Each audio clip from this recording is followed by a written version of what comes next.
Au cœur de la forêt amazonienne vit un peuple qui pourrait modifier notre compréhension du langage humain. Ils se nomment les Iaiche'e, ceux qui se tiennent droit. Et notre langue est l'Apagaïso, qui veut dire tête de travers, tête tordue. Daniel Everett était venu transmettre la parole de Dieu à la tribu lointaine des Piraha. Mon but était de traduire la Bible pour une communauté qui ne la connaissait pas. Mais il a découvert des êtres si épanouis dans leur monde que ce sont eux qui l'ont converti. J'étais très croyant et je suis devenu athée. Ce qu'il a découvert sur leur mode de communication est encore plus remarquable. Selon Daniel Everett, la grammaire Piraha enfreint l'une des règles fondamentales de toutes les langues humaines. À l'autre bout du monde, cela a déclenché une âpre guerre des mots. J'ai reçu des messages de haine. Ils contenaient beaucoup de méchanceté, de colère. Ça n'a rien à voir avec la nature du langage. C'est absurde. Il sait qu'il a tort. Voilà ce que je pense. J'ai été outré quand Chomsky a qualifié Dan de charlatan. C'est inacceptable.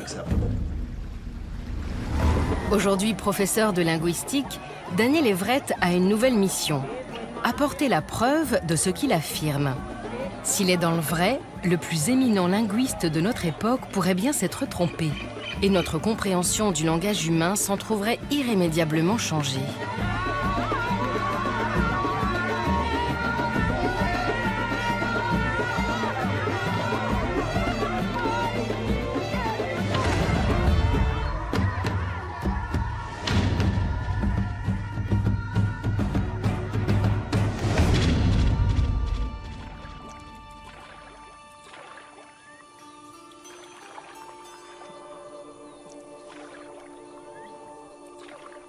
Dans une région reculée de l'Amazonie, vivent les 400 derniers représentants de la tribu des Piraha.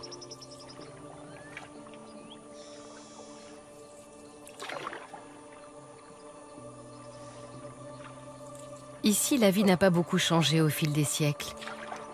Mais une caractéristique a attiré sur eux l'attention du monde entier. Il s'agit de leur mode de communication. Le Piraha peut être parlé, fredonné, chanté et même sifflé.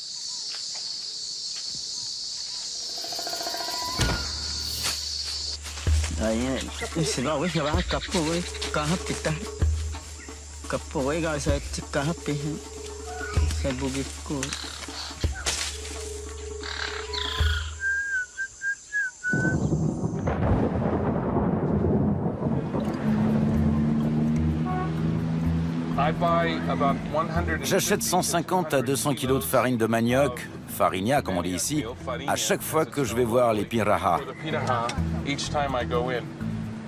À 400 km en amont du fleuve, le professeur Daniel Everett se prépare pour son voyage d'études annuel chez les Piraha.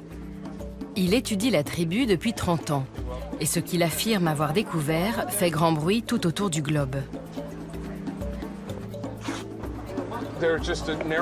Le choix est limité pour les cadeaux qui leur feront plaisir. Des vêtements, des outils, peut-être aussi des lampes torches et des piles, des hameçons et des lignes. Ils ne demandent jamais de grosses choses, ils veulent juste de petites choses. Et ils disent toujours... Ce qui signifie, ça commence presque à me faire envie.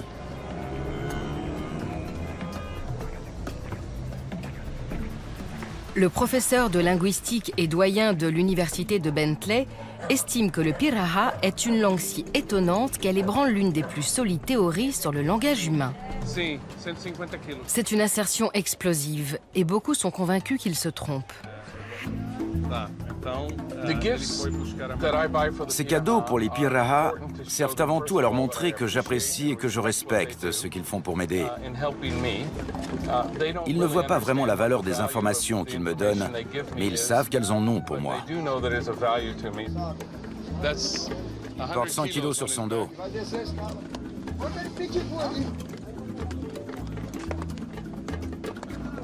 Lui, seulement 50. Il est très important pour le scientifique que je suis de donner plus d'informations à mes confrères. Ils pourront tirer leurs propres conclusions sur certaines de mes affirmations les plus controversées sur les Piraha. Et c'est parti. Après tout le travail abattu ces derniers jours, on a vraiment hâte.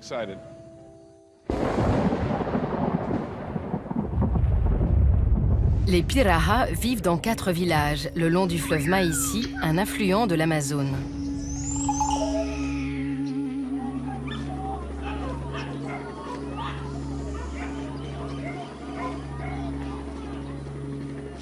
Localisée pour la première fois il y a 300 ans par des chercheurs d'or portugais, la tribu a toujours rejeté, ou presque, toute influence extérieure.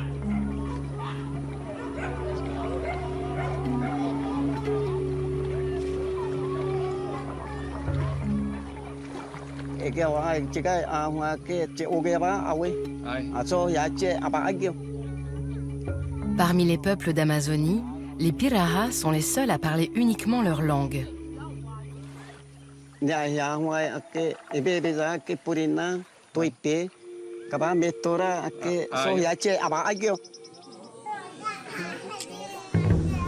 dans les années 50, ils ont été obligés d'ouvrir les portes de leur monde, car leurs enfants mouraient de la rougeole.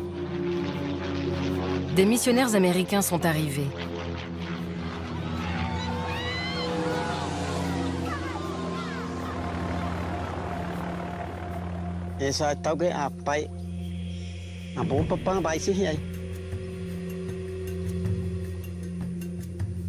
Mais ils apportaient aussi autre chose de moins opportun.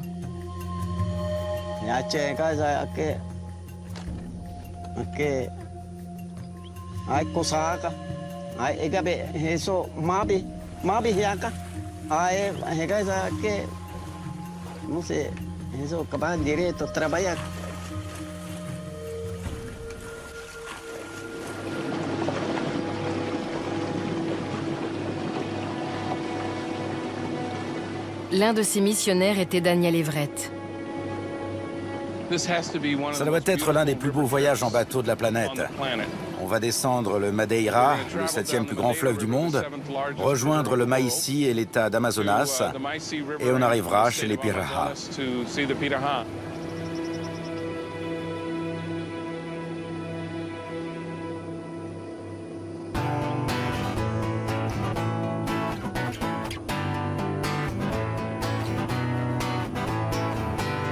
La première fois que Daniel a fait ce voyage, c'était avec sa famille en 1977.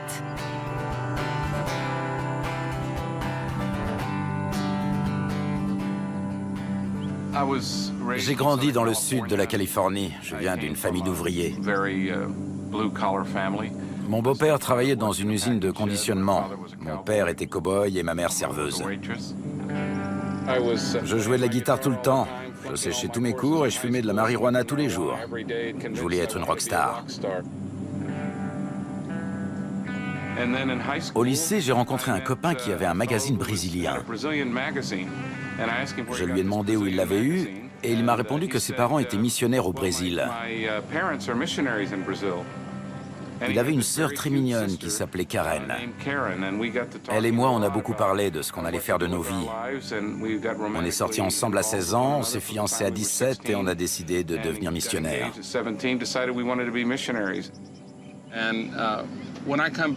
Quand je reviens ici, je pense beaucoup à l'époque où je suis arrivé avec ma famille, au travail qui nous attendait, à nos rêves, à notre amour pour ce peuple et à mon amour de Dieu. J'étais un croyant passionné. J'étais prêt à mourir au nom de ma foi et à faire tout ce qu'elle attendait de moi. Je n'avais aucun doute sur ma mission. Or, essayer de convertir un peuple est une entreprise colonialiste en soi. C'est un colonialisme de l'esprit, des croyances. C'est juste une autre forme de colonialisme. À l'époque, Daniel n'avait que 25 ans. Quand on a atterri, le missionnaire précédent repartait. Il est resté avec nous 1 heure, puis il est parti. Il m'a appris 2 phrases que je n'arrivais pas à répéter, c'était trop dur. Puis il m'a dit, dis-leur juste que tu veux entendre du Piraha. Une des phrases, c'était...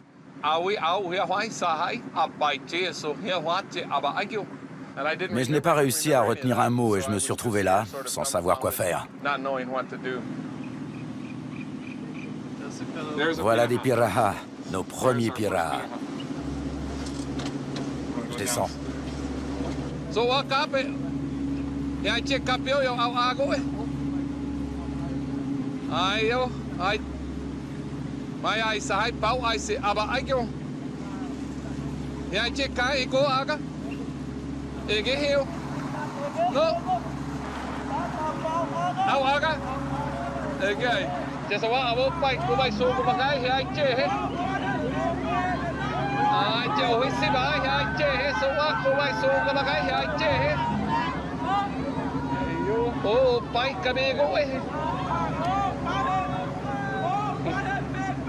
Ils m'ont reconnu. C'est toujours formidable de voir leur enthousiasme quand j'arrive. Finalement, j'ai parfois l'impression d'être une rockstar. Mais ce sentiment est réciproque. Je suis tout aussi content de les voir.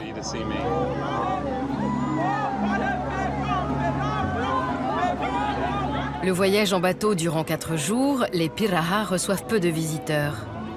C'est la première fois qu'ils voient une équipe de tournage.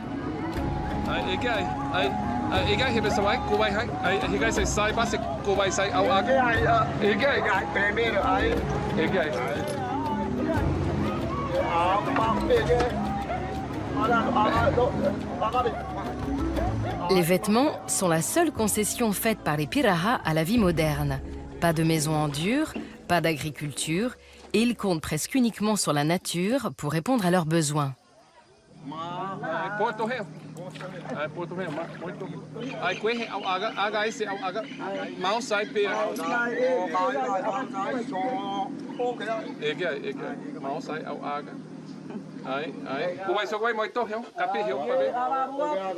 Aujourd'hui, le professeur est l'un des 3 étrangers qui parlent le Piraha, les 2 autres étant son ex-femme et le missionnaire qui l'avait remplacé.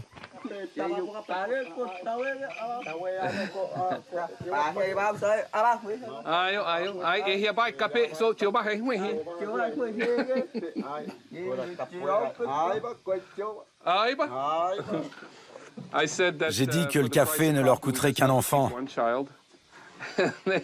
Il m'a dit, il y en a plus en amont, prends-en un là-bas.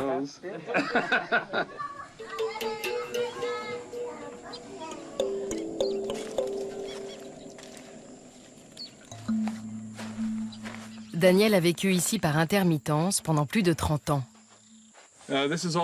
C'est tout ce qui reste de ma maison, quelques poteaux. J'ai élevé mes enfants ici pendant plusieurs années. J'y ai habité 8 ans. C'était une grande maison Piraha.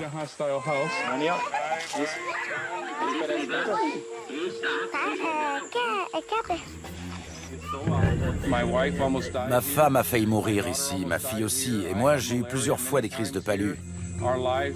Au moins à 3 reprises, les Piraha ont menacé de nous tuer, et j'ai dû rester toute la nuit devant la maison, avec ma famille enfermée à l'intérieur pour les tenir à distance. Ils se tiraient dessus à l'arc. Ils étaient très différents à l'époque. Notre relation a changé au fil des années.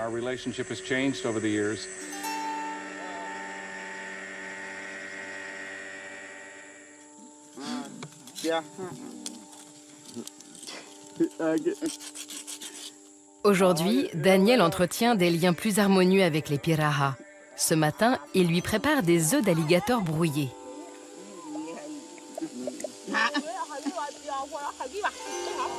Ce moment de partage aurait été impossible si Daniel n'avait pas d'abord percé leur code linguistique.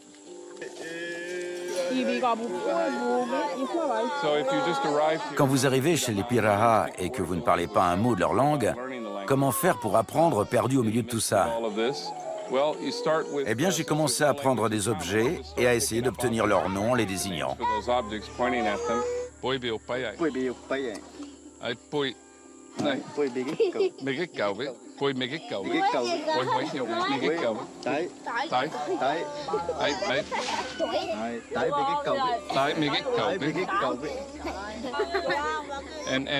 Jour après jour, j'ai organisé mes acquis dans cette langue, qui n'a aucun point commun avec la mienne, et je l'ai apprise.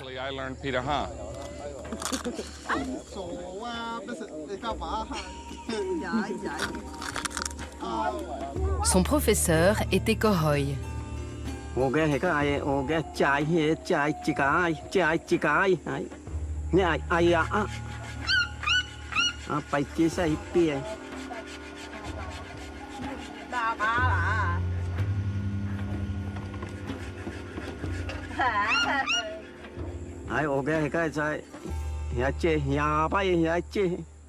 Oreille se dit peau se dit, étranger se dit, main se dit, et noix du Brésil se dit. Tous ces mots ne se distinguent que par le ton.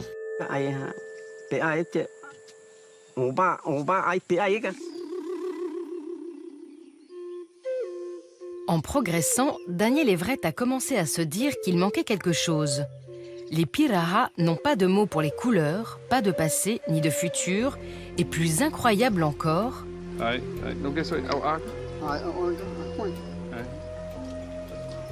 ils n'ont pas de nombre.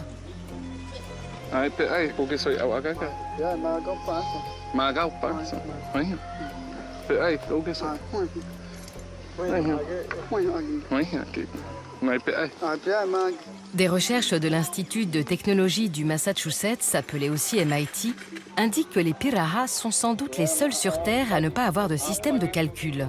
Les Pirahã n'ont pas de chiffres parce qu'ils n'en ont pas besoin. Ils vivent très bien sans. Un jour, on m'a demandé, alors les femmes Pirahã ne savent pas combien elles ont d'enfants? Eh bien, c'est exactement ça. Elles ne savent pas combien elles ont d'enfants, mais elles connaissent le nom et le visage de chacun d'entre eux. Elles n'ont pas besoin de savoir combien elles en ont pour savoir qui ils sont et ce qu'elles ressentent pour eux.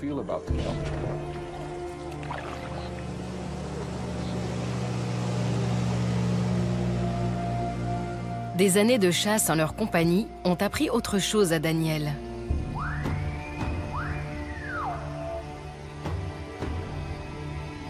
Les Pirahã connaissent leur environnement sur le bout des doigts.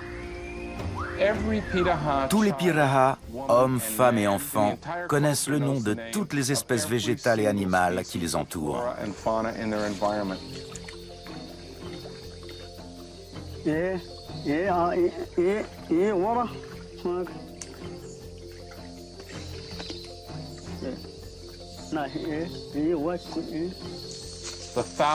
Ils croisent des milliers d'espèces et ils peuvent non seulement vous en donner le nom, mais aussi les décrire en détail, vous dire ce qu'elles mangent, comment elles vivent et où les trouver.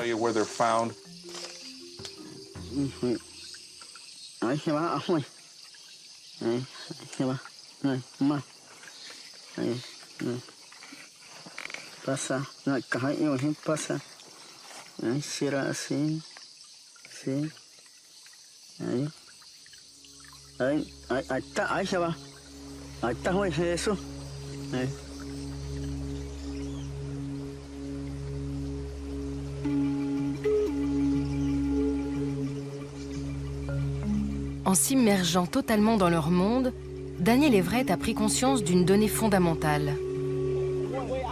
Les Pirahã semblent vivre complètement dans le présent. Ils ne s'inquiètent pas de savoir s'ils auront à manger plus tard, parce qu'ils savent qu'ils peuvent aller chercher du poisson dans le fleuve. Chaque activité est dictée par leurs besoins immédiats plutôt que par la peur de l'avenir ou la connaissance du passé. Ils vivent dans le présent.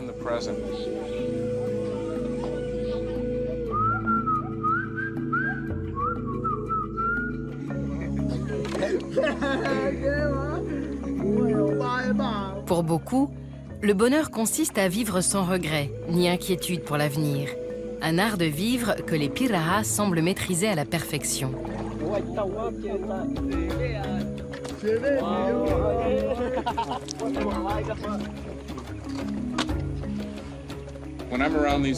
Quand je suis seul avec eux et que je leur parle, ils sont si tranquilles, si détendus.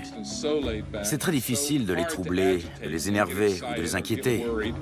Ils ont beaucoup à nous apprendre sur la manière de vivre une journée après l'autre.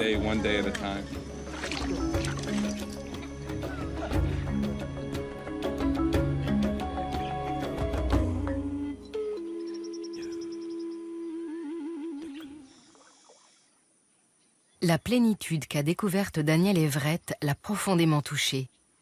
Il a commencé à remettre en question ses propres convictions. Le dilemme du missionnaire chrétien est le suivant. Pour que le message passe, il faut d'abord les persuader qu'ils ont tort. Ils doivent être perdus pour qu'on puisse les convaincre qu'ils ont besoin d'être sauvés.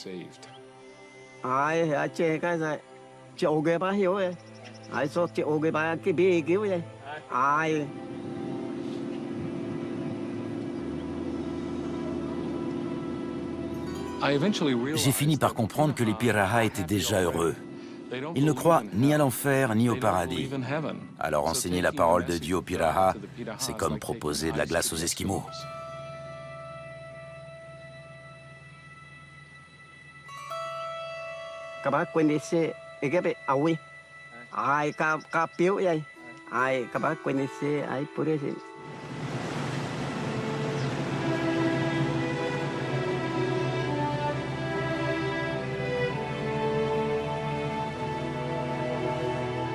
En 25 ans de mission, Daniel Everett n'a pas réussi à donner envie à un seul Pirahã de se convertir.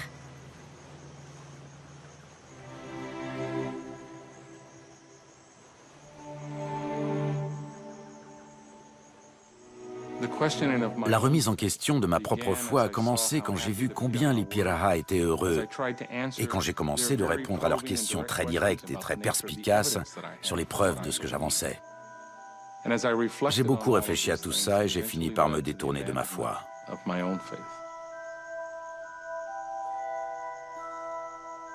Ce changement radical a fait imploser la famille de Daniel Everett. Ça a été un véritable traumatisme de voir une relation de plus de 30 ans se terminer. On s'était tout de même mariés à 18 ans. Mais le plus difficile pour moi a été le silence de mes enfants pendant 2 ans. Encore aujourd'hui, ils n'acceptent toujours pas complètement que ce père si croyant ait pu changer aussi radicalement.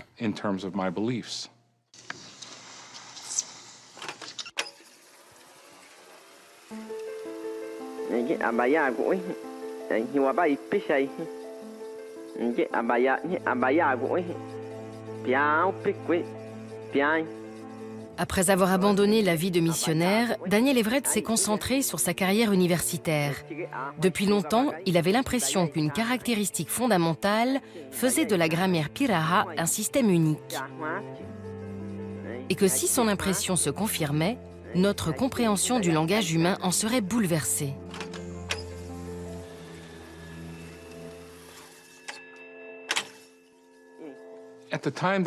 À l'époque où je traversais cette crise spirituelle, familiale et maritale, j'ai aussi connu une crise intellectuelle.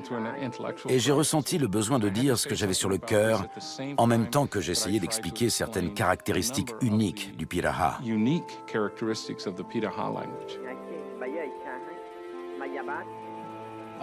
Quand j'ai commencé cet article, je n'imaginais pas qu'il provoquerait une telle controverse. Daniel Everett a déclenché un conflit avec le père de la linguistique moderne, Noam Chomsky. Noam est le linguiste le plus influent du siècle dernier. Et il est même possible qu'il soit le plus grand de toute l'histoire. Quand j'ai fini mon article, je l'ai envoyé à la plus grande revue d'anthropologie et il a déchaîné des tempêtes.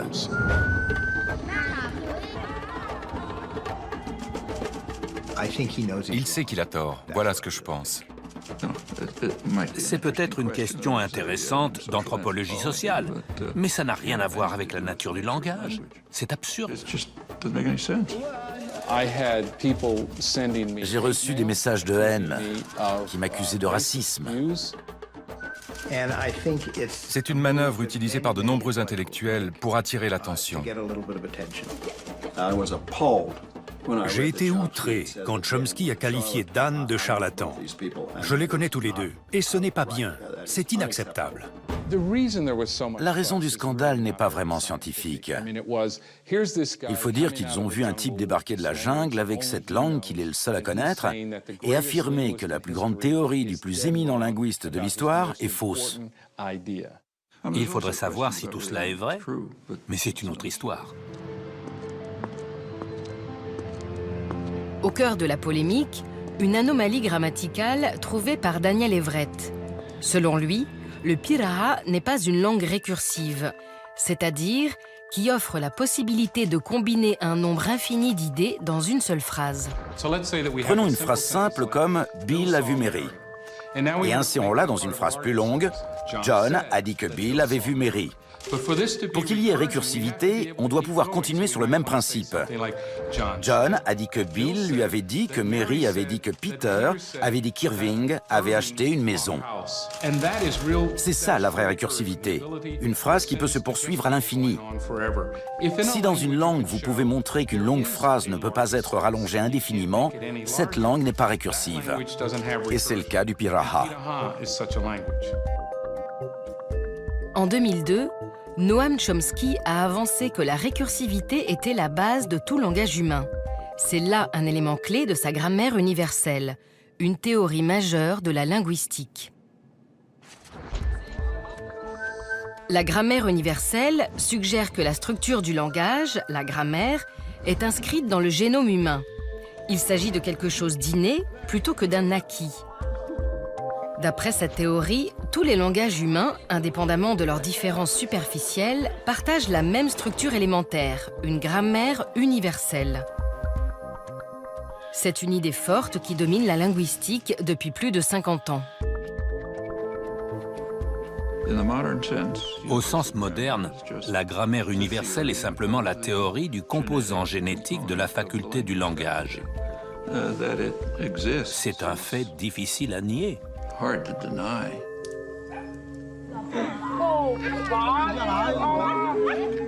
Si Daniel Everett a vu juste au sujet du Piraha, la théorie de la grammaire universelle s'en trouvera sérieusement ébranlée. Chomsky fait figure d'autorité en linguistique. Quoi qu'il déclare, tout le monde accueille ses idées avec le plus grand sérieux. Dans un récent article, Chomsky a avancé que la faculté du langage, au sens strict, la spécificité du langage, se résume à la récursivité. Le moins que l'on puisse dire, c'est que cette théorie n'est pas approuvée par tous. Et pas moi non plus, d'ailleurs. Mais c'est la dernière parole prononcée depuis le mont Olympe sur la spécificité du langage. Alors, le fait qu'une langue ne présente pas cet élément que Chomsky juge incontournable a soudain rendu le débat beaucoup plus intéressant. Si j'ai raison et que le Piraha ne présente aucune récursivité, cette dernière ne peut être considérée comme la base universelle du langage humain. Forcément, l'un de nous deux se trompe. Voilà maintenant 2 ans que Daniel Everett n'est pas retourné en Amazonie. Le département des sciences cérébrales et cognitives du MIT prépare une nouvelle expédition pour vérifier ses dires. À la tête de l'équipe, le professeur Ted Gibson. Dan a surtout déclenché la polémique en affirmant que le langage n'était pas nécessairement récursif. Si c'est vrai ou faux, je n'en sais rien. C'est une controverse très intéressante. Steve Piantadossi et Ted Gibson ont développé un programme pour analyser le langage humain, et plus spécifiquement, pour vérifier l'affirmation de Daniel Everett. Mais il leur faut d'abord des enregistrements en Piraha. Ted et moi, nous essayons de donner une dimension scientifique au débat. C'est le seul moyen de résoudre ce genre de problématique et de dépasser le stade des chamailleries. Il faut adopter une méthode scientifique et établir des preuves quantifiables pour pouvoir apporter une réponse. L'une des particularités les plus intéressantes de cette langue et de cette culture, c'est qu'elles ne sont pas ouvertes au monde extérieur. On a donc affaire à une cognition humaine dépourvue de toute influence externe. Cette expédition sera la plus importante et peut-être la plus rigoureuse des initiatives pour vérifier les théories de Daniel Everett. Pour beaucoup, ces résultats devraient clore le débat. Daniel Everett accompagnera l'équipe en tant que traducteur. Mais lorsqu'on défie le plus grand linguiste du monde, il ne s'agit plus d'un simple désaccord académique, car on touche là aux origines même du langage humain. Qu'est-ce qui fait de nous des humains? Voilà le véritable enjeu de ce débat. D'où vient notre langage? S'agit-il d'un mystérieux gène qui s'est inscrit dans notre évolution? Si c'est le cas, ça vaut le coup d'en avoir le cœur net, c'est très intéressant. Ce que j'affirme, c'est que la culture n'affecte pas seulement les mots d'une langue, mais toute sa grammaire. Et le Piraha en est un parfait exemple. L'idée la plus radicale de Daniel Everett est sans doute d'estimer que les caractéristiques inhabituelles de la grammaire Piraha découlent des particularités de leur culture. Parce que s'il y a bien une idée qui fédère la majorité des linguistes, c'est que les différences entre les langues n'ont pas grand-chose à voir avec les différences qui existent entre les cultures des peuples qui parlent ces langues. Plus concrètement, certaines langues mettent le verbe au milieu des phrases et l'objet juste après, comme dans « John a mangé des sushis ». D'autres mettent le verbe à la fin « John des sushis a mangé ». Mais ces particularités sont-elles le fait de cultures plus inhibées, plus expressives, plus fermées ou plus technologiques? En général, ce n'est pas le cas.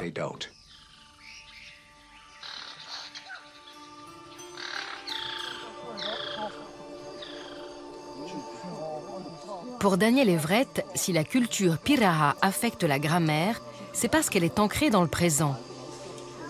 D'où une grammaire qui ne conjugue qu'au présent. Une grammaire non récursive. Une grammaire du bonheur.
À la veille de son départ, Daniel Everett reçoit un appel de la FUNAI, le département brésilien des affaires indigènes. Oi, Pedro, tudo bem? Yeah, I mean, I think that it's going to be, well, I don't think, I know it's going to be extremely disappointing to Ted and his team. You know, I don't know how I'm going to deal with it. On vient juste de me dire, après tous ces préparatifs, tous ces efforts, que Valmir, le responsable local de la FUNAI, a décrété qu'on ne pouvait pas retourner au village. Je ne sais pas ce qui va se passer, mais je crois qu'il ne me reste plus qu'à prendre l'avion pour le Brésil et demander à Valmir ce qu'il faudrait que l'on fasse pour obtenir l'autorisation d'y aller. D'un seul coup de tampon, Valmir Parincincin, le coordinateur régional de la FUNAI, peut lui accorder l'accès au territoire Piraha.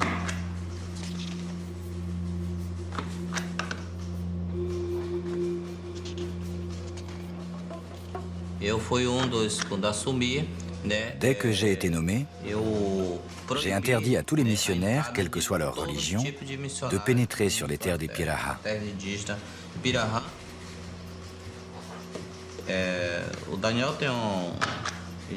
Les Piraha aiment beaucoup Daniel, ça se voit. Mais aujourd'hui encore, l'une des plus grandes menaces qui pèsent sur leur culture, ce sont les missionnaires. Que Daniel Everett soit aujourd'hui professeur de linguistique ne semble pas entrer en ligne de compte. Son ancienne activité continue à lui coller à la peau. Me voilà en route pour Humaitá, dans l'état d'Amazonas. Je dois y rencontrer Valmir Parinchin. C'est lui qui a le pouvoir de m'autoriser ou pas à retourner au village. Si Valmir dit non, il est fort possible que ce refus soit définitif. S'il accepte, ce sera sans doute la dernière fois que je reverrai les Piraha.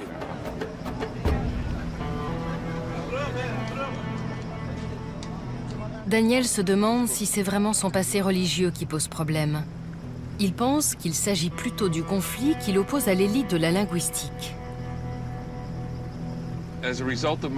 Mon travail est très controversé parmi les linguistes.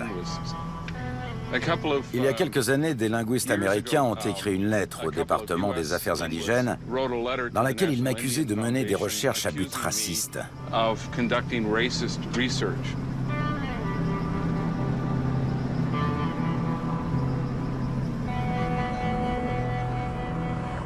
À son arrivée, il apprend que Valmir a quitté la ville et qu'il ne reviendra pas avant 15 jours. J'ai fait tout ce chemin et il n'est même pas là.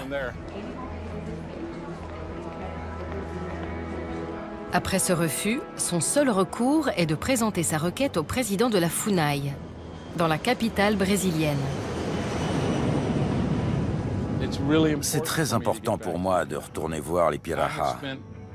J'ai passé une si grande partie de ma vie avec eux et je les aime tellement que si je n'ai pas le droit d'y retourner et de leur expliquer, c'est comme si je promettais à quelqu'un de le retrouver au coin de la rue et que je lui faisais faux bond. Je n'ai aucun moyen de justifier mon absence.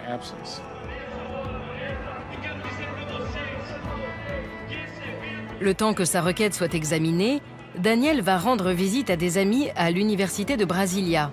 Les professeurs Ariane Rodriguez et Anna Swelly dirigent le département des langues indigènes. Ils l'ont invité à donner une conférence, mais elle est loin de faire salle comble.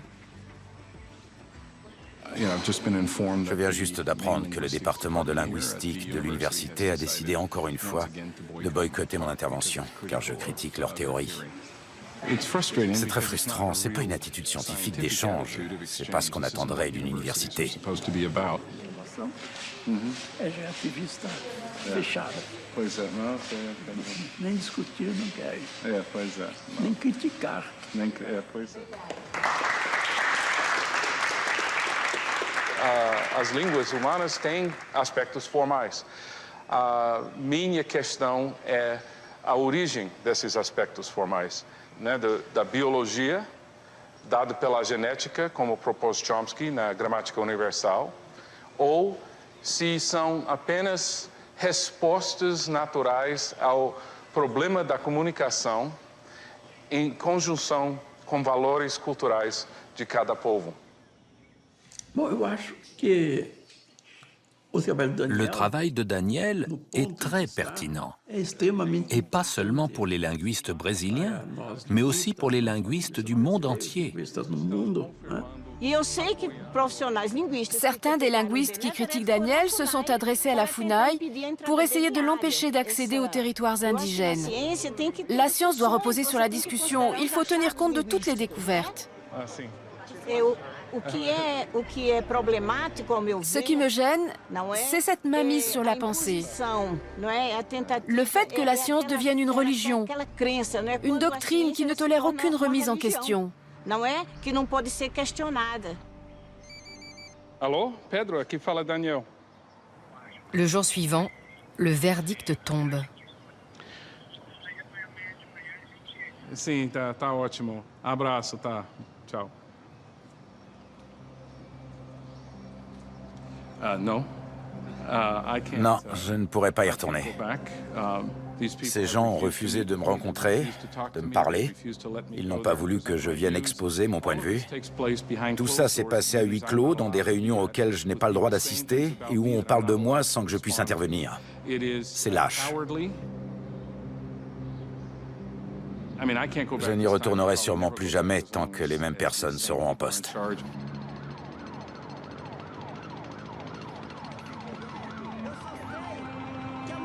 Malgré ce refus fait aux scientifiques, la FUNAI a autorisé notre équipe de tournage à y retourner. Como que o sapatão vai erradicar a pobreza no Brasil, dobrando o mensalão, 16.000. Sufoco pro povo pagar, ela dobrou o mensalão e diminuiu o salário mínimo. Ne sachant pas s'il reverra les Piraha un jour, Daniel enregistre un message à leur transmettre.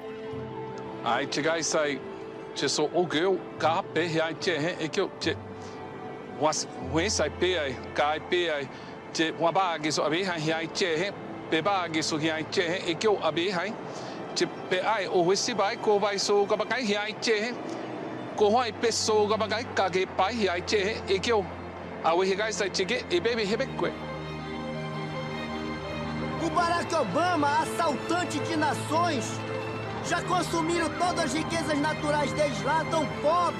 O castelo quebrou, agora eles estão assaltando as riquezas.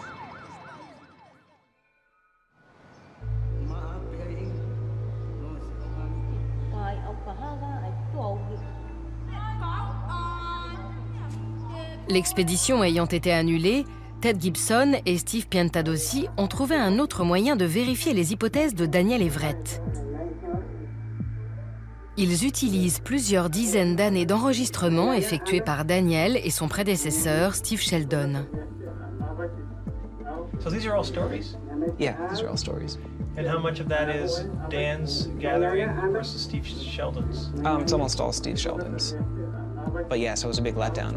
On avait un peu laissé tomber quand le voyage a été annulé. Mais finalement, on n'aurait pas eu autant de temps pour étudier la question si on était parti, parce qu'il aurait fallu rattraper le retard sur toutes les autres recherches en cours.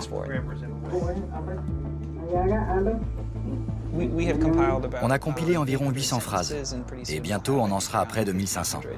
Oh, here's a snake. Yeah, here's what's his name is almost bitten by a snake, and he tells the story of we arrowed the snake.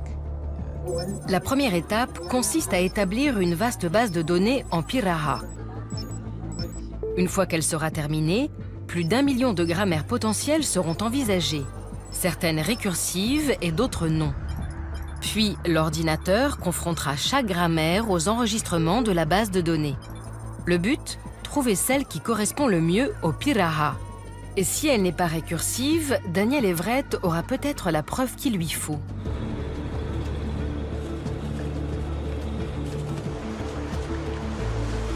Pendant que les ordinateurs du MIT traitent plus de 30 ans d'enregistrement, notre équipe de tournage retourne voir les Piraha.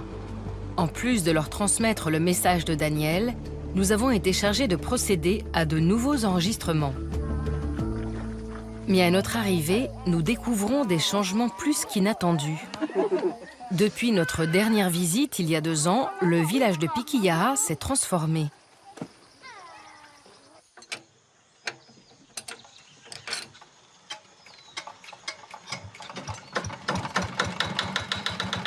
Le gouvernement brésilien y a construit une clinique, des toilettes et des maisons en dur. Ce petit coin perdu d'Amazonie a même l'électricité.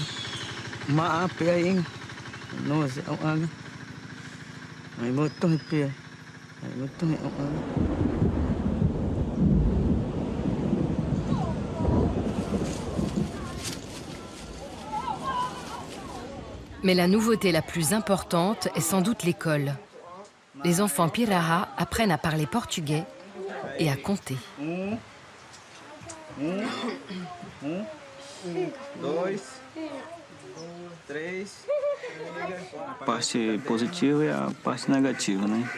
Je pense que le changement est à la fois positif et négatif.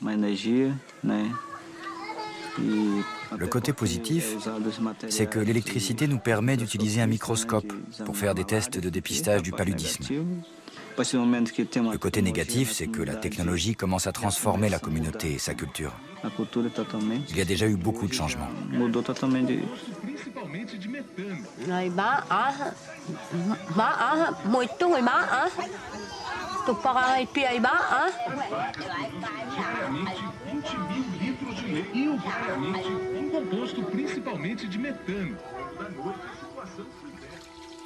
Pour de nombreux observateurs extérieurs, ces changements sont à double tranchant. D'un côté, ils profitent aux Piraha, mais de l'autre, ils risquent d'anéantir leur culture.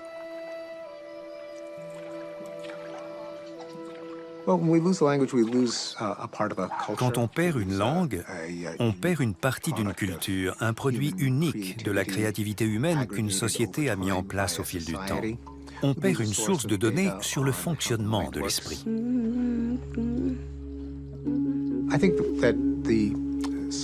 La communauté scientifique devrait se fixer comme priorité la collecte d'informations aussi instructives dès lors qu'elles sont menacées de disparition. C'est par exemple le cas de certaines langues indigènes.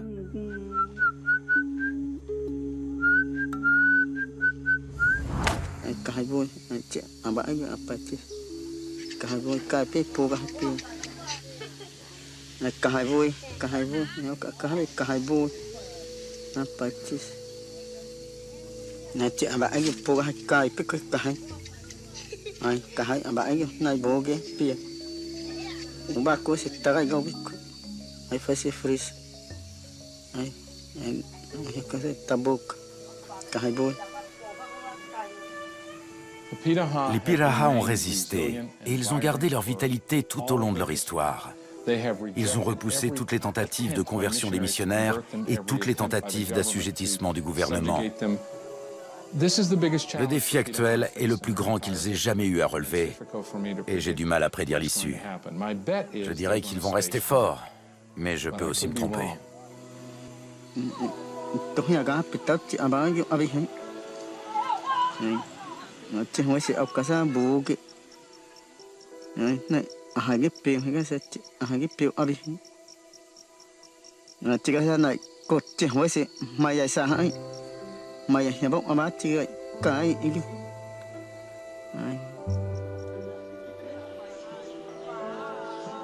Après le tournage, nous leur montrons le message de Daniel. C'est peut-être la dernière fois que la tribu le voit.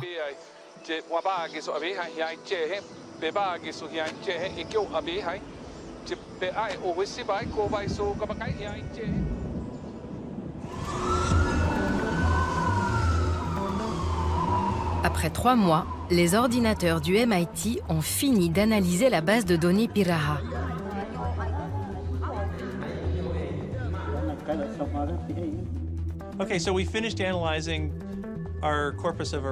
On a donc analysé un corpus d'environ 1000 phrases. Et les résultats confirment l'hypothèse de Dan. On n'a trouvé aucune trace de récursivité. Ma conclusion la plus simple serait de dire que notre analyse n'a fourni aucune preuve de la présence de structures récursives.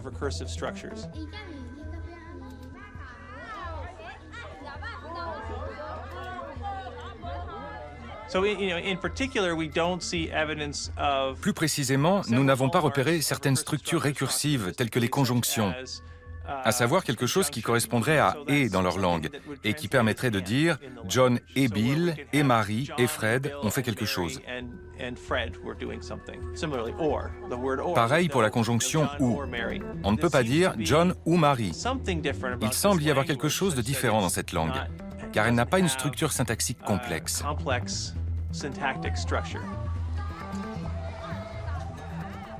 Pour les détracteurs de Daniel Everett, ces résultats ne règlent pas la question. Il pose différents problèmes. D'abord, il n'existe aucun précédent qui puisse attester de la validité de cette méthode. Alors, elle est contestable. Ensuite, il ne fait aucun doute que le langage repose sur un processus récursif. Peut-on convertir les Chomskiens? Je ne crois pas. Ils ne l'accepteront pas. Il semble impossible à convertir. À mes yeux, en tout cas.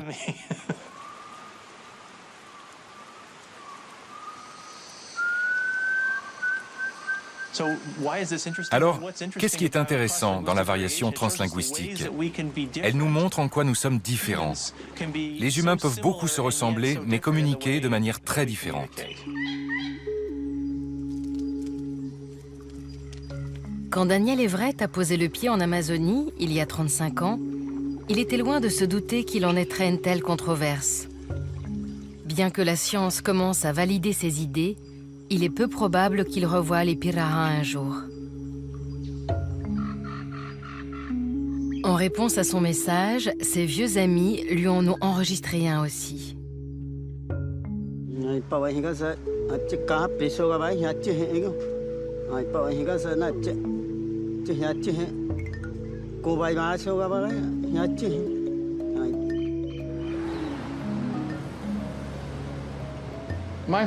Tout ce que j'espère pour les Pirahã, c'est que leur avenir correspondra à ce qu'ils souhaitent. Ce n'est pas à moi de dire s'ils devraient s'adapter davantage ou pas. On change tous. Et je veux juste que les Pirahã soient heureux et en bonne santé. Ce que je souhaite à toutes les communautés.